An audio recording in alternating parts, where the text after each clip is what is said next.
ഇന്നിവിടെ ഉണ്ടാക്കാൻ പോകുന്നത് മഷ്റൂം റോസ്റ്റാണ്. ഓയിസ്റ്റർ മഷ്റൂമാണ് എടുത്തിരിക്കുന്നത്.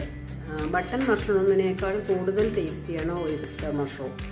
ഇത് 350 ഗ്രാം മഷ്റൂം ഉണ്ട്. ആദ്യം മഷ്റൂമിൽ ഒരു 1/2 spoon pepper powder, 1/2 spoon chilli powder, ലേശം മഞ്ഞൾപ്പൊടി, 1/2 സ്പൂൺ ഉപ്പ് പുരട്ടി ഈ മഷ്റൂം ഒന്ന് ഇതിലിട്ട് മാരിനേറ്റ് ചെയ്ത് വെക്കണം. ഈ മാരിനേറ്റ് ചെയ്ത് ഇരിക്കുന്ന സമയത്ത് നമുക്ക് ബാക്കിയുള്ള ഇൻഗ്രീഡിയൻസ് എല്ലാം റെഡിയാക്കാം. നമ്മളുടെ വീട്ടിൽ നമ്മൾ ബെഡിൽ മേടിച്ച് ഉണ്ടാക്കിയ ഹോം മെയ്ഡ് മഷ്റൂമാണ്. വേണ്ട ഇൻഗ്രീഡിയൻസ്: 1 കപ്പ് തേങ്ങ കുത്തിയത്, ഗരം മസാല, പെരിഞ്ജീരകം പൗഡർ, 2 ടേബിൾ സ്പൂൺ ഗാർലിക് നീളത്തിലരിഞ്ഞത്, 1/2 സ്പൂൺ ഇഞ്ചി, 2 ചില്ലി ഗ്രീൻ ചില്ലി അരിഞ്ഞത്, 1 ടൊമാറ്റോ, വേപ്പില, സവാള. വെളിച്ചെണ്ണയിലാണ് ഇത് കുക്ക് ചെയ്യുന്നത്. നോർമൽ ഉണ്ടാക്കുന്ന കറിയേക്കാളും കുറച്ച് കൂടുതൽ വെളിച്ചെണ്ണ എടുക്കുന്നുണ്ട് ഈ റോസ്റ്റ് ചെയ്യാൻ. വെളിച്ചെണ്ണ ചൂടായി കടുകിടാം.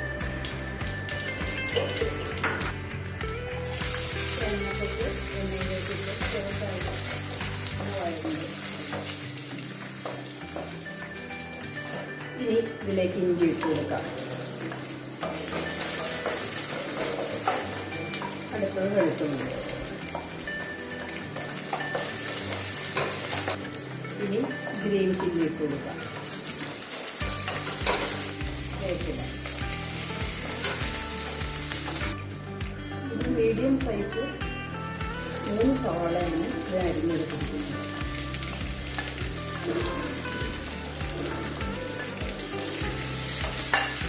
സവാള പെട്ടെന്ന് വഴറ്റി എടുക്കുന്നതിന് വേണ്ടി 1/2 സ്പൂൺ ഇട്ടിട്ടുണ്ട്. അതിൻ്റെ ഹൈ ഫ്ലെയിമിലാണ് ഈ സവാള വഴറ്റിക്കൊണ്ടിരിക്കുന്നത്. സവാള വഴണ്ടി വന്നിട്ടുണ്ട്. ഇനി അതിലേക്ക് ഒരു 1/2 spoon red chilli powder, 1 spoon pepper powder ഇതൊന്ന് വഴറ്റണം. ഇപ്പം എണ്ണ ഒന്ന് ചേർത്ത് കൊടുക്കാം. ഇനി തക്കാളി ചേർത്ത് കൊടുക്കാം.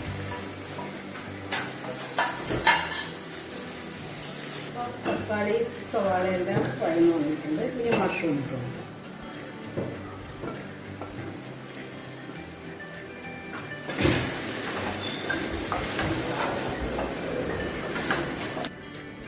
ആദ്യം നമ്മൾ ലോ ഫ്ലെയിമിൽ വെക്കണം. കാരണം മഷ്റൂമിൽ ആവശ്യത്തിന് വെള്ളം, ഇത് വേവാനുള്ള വെള്ളം മഷ്റൂമിലുണ്ട്.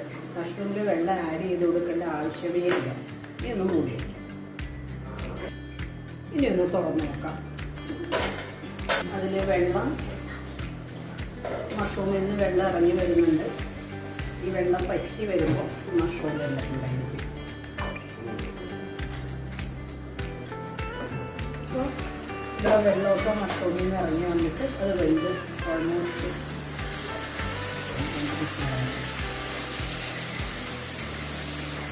ഇനി ഇതിൽ ഗരം മസാല ചേർത്ത് കൊടുക്കും.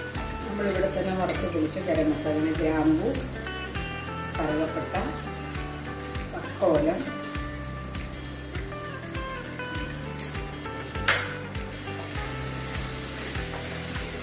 പെരിഞ്ജീരകം വേറെയാണ് ചേർക്കുന്നത്, വേറെ വറുത്ത് പൊടിച്ചതാണ്. ഇതിൻ്റെ ടേസ്റ്റ് കൂടുതൽ പെരിഞ്ജീരകം ചേർക്കുന്ന അനുസരിച്ചാണ് ഇതിൻ്റെ ടേസ്റ്റ് വരുന്നത്. കുറച്ച് വെള്ള എള്ളാണ് ഞാൻ ഇതിലിട്ട് കൊടുക്കുന്നത്. ഇനി ഇത് ഓഫ് ചെയ്യാം. ചെറുതായിട്ടൊന്ന് ഫോൾഡ് ചെയ്ത് കൊടുക്കുക. ശരിക്കും ഒരു ബീഫ് കറിയോട് ടേസ്റ്റ് തന്നെ ഈ മഷ്റൂം കറിക്കുണ്ട്.